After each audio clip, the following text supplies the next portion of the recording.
Hey, what is going on, guys? This is Jason with Jadren Aquatics. Thanks for hanging out with me in the fish room again.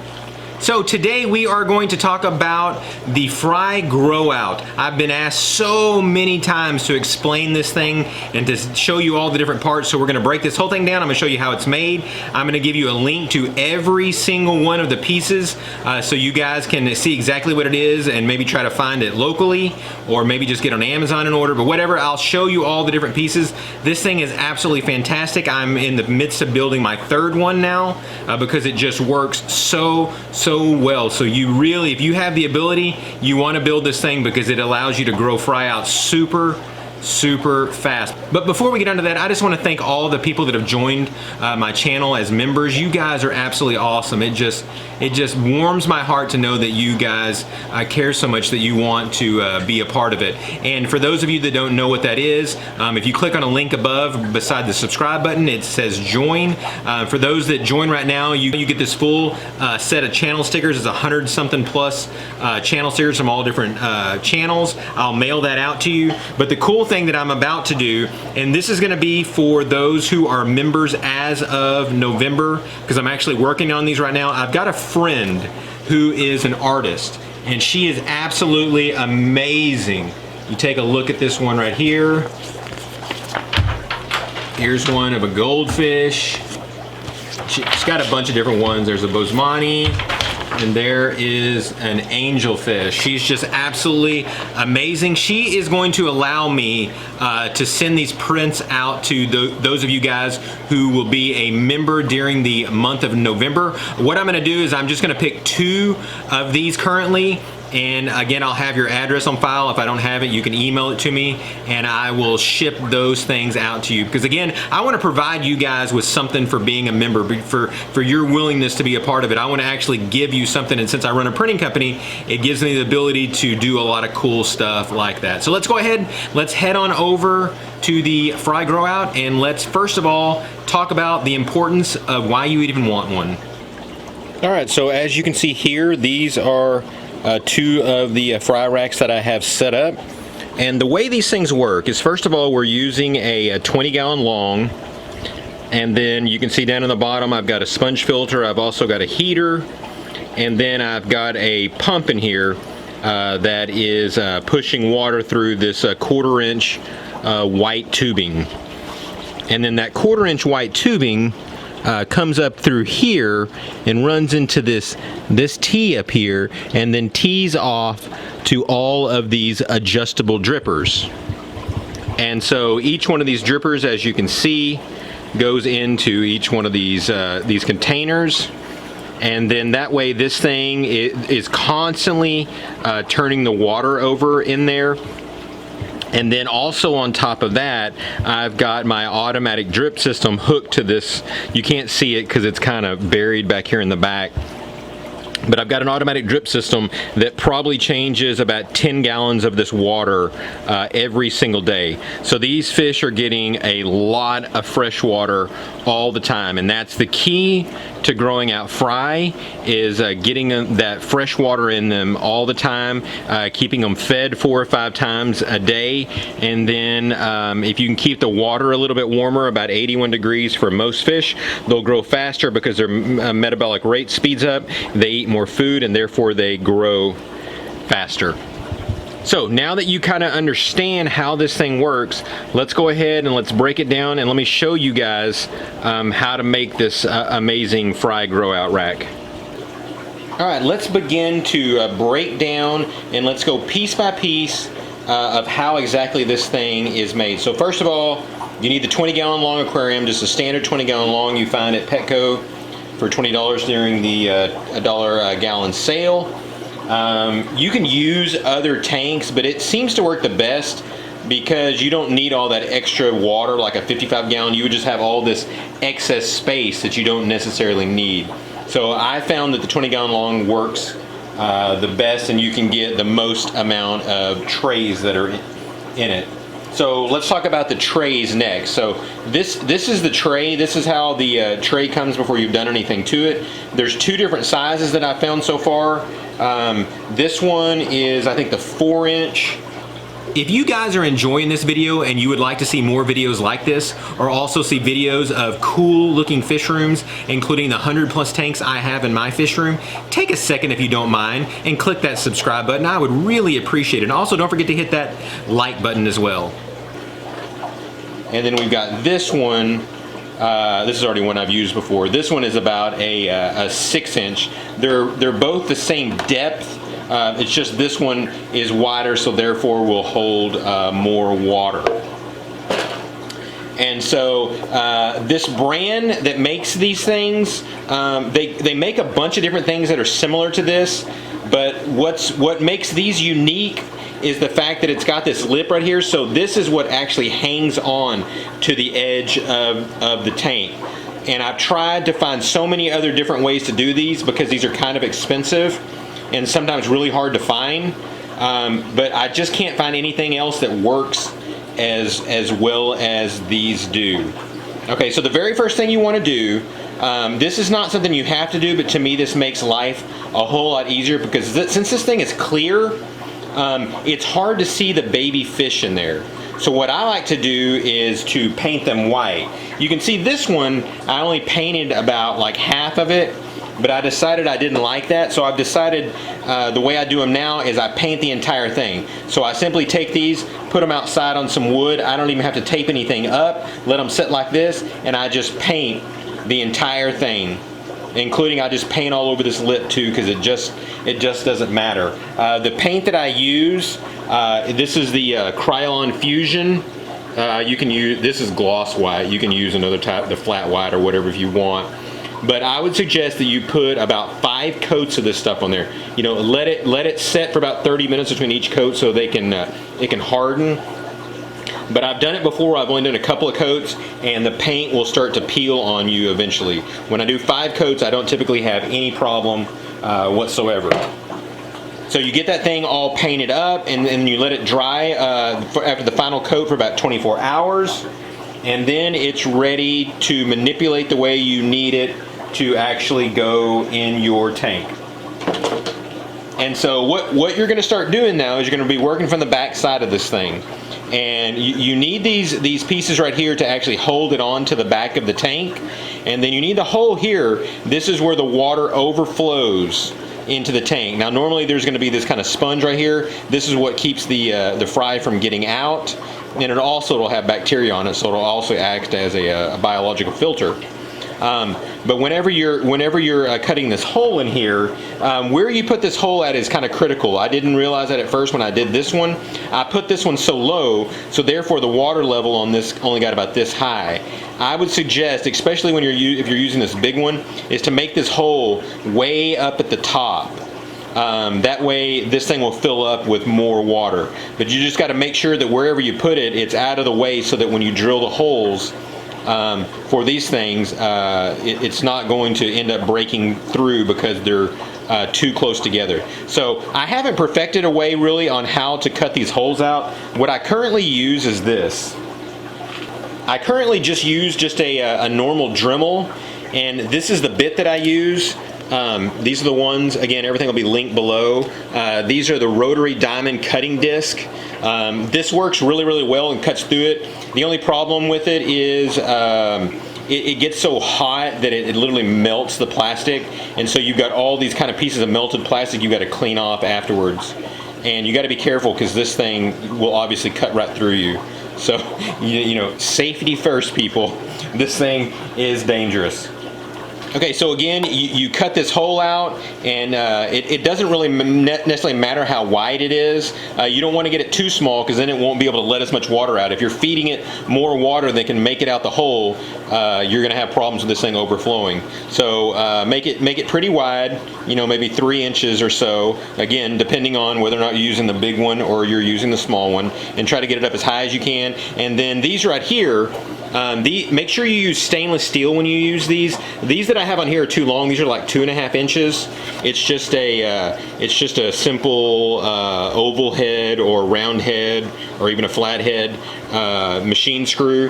These are 1024.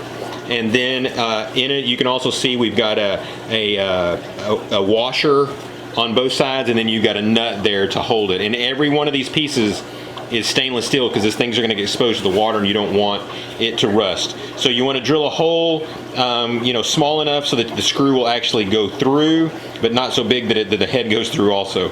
So the placement of these, I would try to get these as high as you can without, you know, cutting into the lip. That way this thing sets deep into the water so that it's exposed to all the water, so that way it's keeping all that water and stuff at the same temperature. How far these things are spaced apart is not necessarily critical, but you kind of just want to get them on the outside. And again, that's what holds this thing in place. Once you get this thing cut and all cleaned out, then you're going to want to use something to put in here. What I currently use are these. These are plugs whenever sponge filters are being made. This is a center that they knock out of them. You used to be able to buy these on Gemco, but you can't anymore. You can pretty much use any material that you want to get to fit into this hole, because its main purpose again is to keep the fry from getting out in water, so that water can go back and forth. So it's got to be some type of porous material, but these work really, really well. And the way that I do these is I typically take this and I cut it about 1/2 inch longer than the actual hole is. So let's say you've got this one right here and you got it cut to the size that you want. Then I just take an X-Acto, and I take that X-Acto knife and I just kind of lightly run it through here, so that I'm just trying to create kind of a small cut.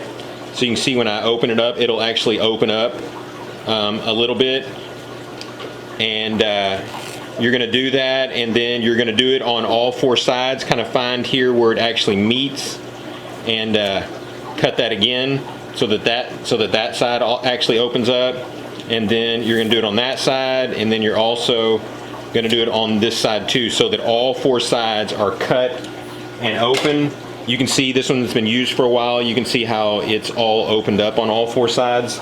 The idea being behind that is where it's cut at, you just press this thing through, and then where the cuts are, the cuts will set it exactly in where the indentations are, and that way it'll seal it so that the fry can't get out. And again, you can use whatever material that you want, as long as it's porous. Okay, so now you've got these things completely built, and this thing is now ready to go. All right, so now you've got to decide on the pump. I'm doing this one different than the very first one I did. It's a little more expensive because it uses a more expensive pump. This is just a simple Maxijet 600. I like this one because of this outlet right here. Works really, really well with 1/2 inch hose. You can actually just slide that over that, and it actually holds it pretty snug. You can put a hose clamp here, stainless steel if you're going to use it, if you want to, but it's not necessarily needed. So what you're trying to do is you're trying to get this water so that it's shooting this water out. You want it to get into that 1/4 inch ice maker hose, so that you can get it to all your different fittings. So you've got to have a way to actually convert that over. So we use this, put this 1/2 inch hose. Then the next piece that you're going to want to use is this is just a 1/2 inch barb. It's got a barb end, and then it's got a male 1/2 inch on it, and that just simply slides in there like that. And the next piece you're going to need is this is the connector that you're going to use to get it to the 1/4 inch. So it's got a 1/2 inch female on this side, and then it's got a 1/4 inch female on this side. So you just simply take it to this, screw this thing on as tight as you can. This thing's going to be underwater, so it doesn't need to be perfectly tight, because it's going to be, even if it sucks water through here, it doesn't matter. But get it just as tight as your fingers can. And then this thing is actually ready to go now as far as this end is. We'll work on the attachments here, and then let's talk a little bit about what we're going to use here where this actually sucks the water in. Okay, this part right here you don't have to do, but I found that it's better. The reason is because whenever that thing is sucking water into it, it's going to be picking up all the waste and stuff that's building up in the tank, and that waste will go through those 1/4 inch hoses, and they'll get to those drippers and they'll cause them to clog. So what you want to do is create some type of pre-filter. There's all sorts of pre-filters that you can use. The way that I like to do them is I kind of like to use a homemade one. I just use this kind of simple Ziploc, plastic thing you buy at the at Target or whatever. And then I'll take it and we'll put this polyfiber in there. That way when the water sucks through, this will catch all the debris. Then I'll take this little piece of plastic craft material right here and cut it down so that actually it fits in there like this. That way it's holding back this polyfiber. And then everywhere along the edge here where this polyfiber is, I'll drill like 1/4-inch holes, a whole bunch of them, so that this thing can pull water through it. And as it's pulling water through it, it has to go through this filter, so it's going to get that water clean. And then what you're going to do is you're going to want to insert this thing in here like this. So you're going to drill a hole right here, just a little bit smaller than this actual piece is. And so once you do that, you can just snap this thing in here, and because it's the hole's a little smaller, it's going to hold itself in here. And so this thing is going to suck water through here, and the water's going to go through the hole and clean it. And so that way you're going to get constantly clean water. And then you can just put the lid on there like that, and that way this thing is real easy to clean. Whenever this thing looks like it's starting to get dirty, you just simply open it up, take that polyfilter out, throw it out, get another piece of polyfilter and put it in there, close it up, snap it back on again, and this thing is good to go. So your pump stays clean and your things don't get constantly clogged. Okay, so again, now you've got this piece. This is where the water is being shooting out of the pump and heading out through this piece right here. This is this flexible 1/4-inch stuff that you typically use for like ice makers.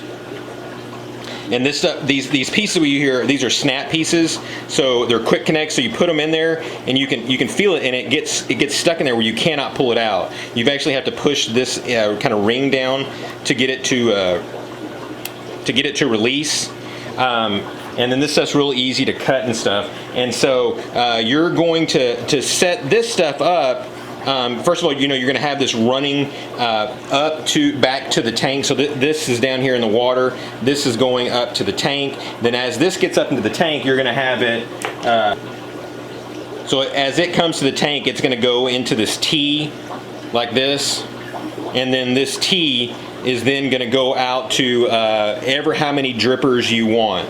So you're just going to keep, cutting some more pipe here and putting them whatever the distance is between the trays that you want, and then you'll just have one hanging off that actually acts as your dripper. The drippers that I like to use are these. These are adjustable ones. Let me show you one kind of closely here. This is designed again to go into this 1/4-inch hose. You can see it right there, and it's got just kind of a hose barb on it, and you just twist it to open it up or to shut it. And so whenever, each one of these connectors that goes to one of the drippers, you just simply snap that into the dripper, and then that'll just, hang over it like you've seen in the previous pictures of it, and you can adjust the dripping to however you want. So this part, setting this stuff up, is pretty easy. It's just getting the measurements right. That way you have these things set so that each one lines up with one of the trays that you have. So you'll need the elbow ones too, because these will go on the far right side and then on the far left side. All right, so here you can see this is where the water actually comes in, and that hose continues down in here into the water, and then that goes into the pump. As you can see, the connectors, this one's a little bit different than I made this one because I couldn't find the right pieces to hook it up together, but it's the same principle. It's got the plastic piece on there again that's cleaning the water, and so that pump is pulling water through that, up through that hose. Again, that hose comes up through here, that water is being driven through here, and then the water goes out to each one. So you'll see at the end there's an elbow, and then there's all these T's, and then you get to this last one and you've got another elbow, and then you can see how again it just hangs down and then drips into the container. Just as easy as that. I hope you guys have enjoyed this video. I hope this helped you out some. I've gotten so many requests from people that want to know how to build this thing. If you guys got any questions or comments, be sure and leave them down below. Thanks again, guys, and God bless.